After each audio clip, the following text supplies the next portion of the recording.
हर रोज एक नई कहानी देखने के लिए चैनल को सब्सक्राइब करें और बेल आइकन को दबाना ना भूलें।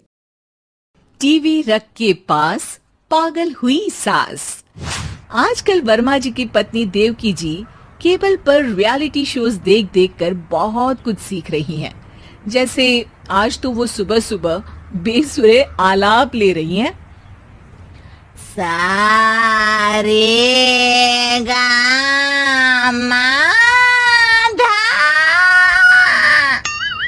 माँ जी, सारे गामा पाधा नीसा होता है। अरे वो तो सब गाते हैं, ये मेरा स्टाइल है। आवाज तो कम कर लीजिए माँ जी, पर्दे फट जाएंगे कान के। ये कहो कि पर्दों में आग लग जाएगी। देखना, मेरी आवाज सुन के जज आग लगा देगी, आग लगा देगी, तू तो आग लगा देगी, ऐसा बोलेंगे। सरिता वहां से परेशान होकर चली जाती है और सास रियाज जारी रखती है। सारे गाओ, सारे नाचो। तभी बाबूजी दुकान से लौटते हैं। अरे देवकी, क्यों तानसेन बनी हुई है? कान से खून निकालोगी क्या? अरे क्या हुआ, रियाज तो करने दो मुझे। इसको रियाज बोलते हैं? ऐसा लग रहा है जैसे घोड़े हिना रहा है। घोड़े पे बैठ के ही बम्बई जाऊंगी मैं तो, जब जज साहब कहेंगे कि देवकी तुम मुंबई आ रही हो। जज साहब, वो अदालत वाले? अरे नहीं नहीं, बड़े लोग हैं, आप नहीं जानते हैं। ओ मैं तो छोड़ चली अपना ये देश, बम्बई मुझे प्यारा लगे। गाना गाती हुई देवकी चली जाती है और बाबूजी अपनी सरफिरी पत्नी के इस संगीत प्रेम की चर्चा करने बहू के पास चले जाते हैं। अरे सरिता बेटा, सुनो तो, ये तेरी सास को क्या हुआ है बेटा? सुबह तो अच्छा भला छोड़कर गया था इसे। सिंगर बनेगी अब वो। सिंगिंग रियलिटी शो में जाने की सुबह से तैयारियां चल रही हैं इनकी। हाँ, अब तो कोयल के सुर मेंढक छेड़ेगा। हे भगवान, सद्बुद्धि दो इसे।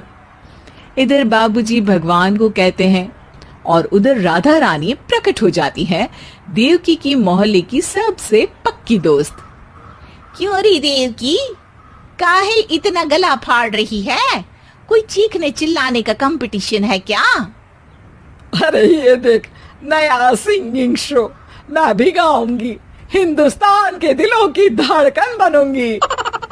अरे इतना बेसुरा गा के दिलों की धड़कन नहीं, दिलों का अटैक बन जाएगी। इससे तो अच्छा है कि नाच ही ले। वैसे भी दिन भर मोहल्ले में नाचती तो रहती है तू, कभी इसके घर कभी उसके घर। देवकी को समझ में आ जाता है कि उसका गाना किसी को पसंद नहीं आ रहा। अगले दिन सरिता देखती है कि सास पैरों में घुंघरू बांध के नाच रही है। अरे माँ जी, क्या मंजुलिका बनी हुई है आज आप? अरे नाचने दे बहू, जब तक है जान जाने जहां मैं नाचूंगी। अरे माँ जी, अभी जान निकल जाएगी इतनी जोर से नाचेंगी तो। अरे अरे, क्या कर रही हो? अरे दिख नहीं रहा, डांस कर रही हो। अरे जैसी तुम्हारी हरकत है, तुमको तो नागिन डांस करना चाहिए। वो भी करूंगी, भांगड़ा भी करूंगी। देखना, जज मुझे देख के स्टैंडिंग ओवेशन देंगे। हाँ, स्टैंडिंग ओवेशन तो देंगे ही, ताकि खड़े होकर वहां से भाग सके तुम्हारा डांस देखकर। अरे कुछ ढंग की चीज करो, ये रोज क्या नया शुरू कर देती हो? सास को लगता है कि उसका डांस का सीन भी बिगड़ गया। अब वो टीवी देख के कोई और कलाकारी ढूंढने लगती है। तभी उसे टीवी पर खतरों के खतरनाक खिलाड़ी शो दिखता है, जिसमें लोग अलग अलग स्टंट करते हैं। बस देवकी को नया काम मिल जाता है। अगले दिन सुबह देवकी डंबल लेकर कसरत करने लगती है। माँ जी, ये क्या कर रहे हैं आप? अरे खली जैसे बनकर खलबली मचा दूंगी।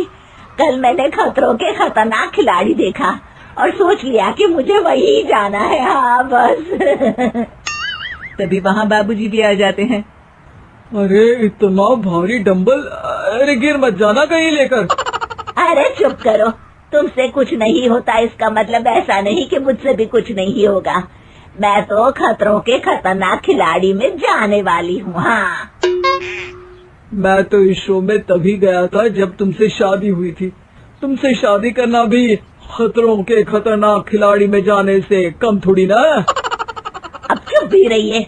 अरे बहू, वो भारी वाला डंबल उठा कर ला तो। अरे नाना माँ जी, आप संभाल नहीं पाओगी।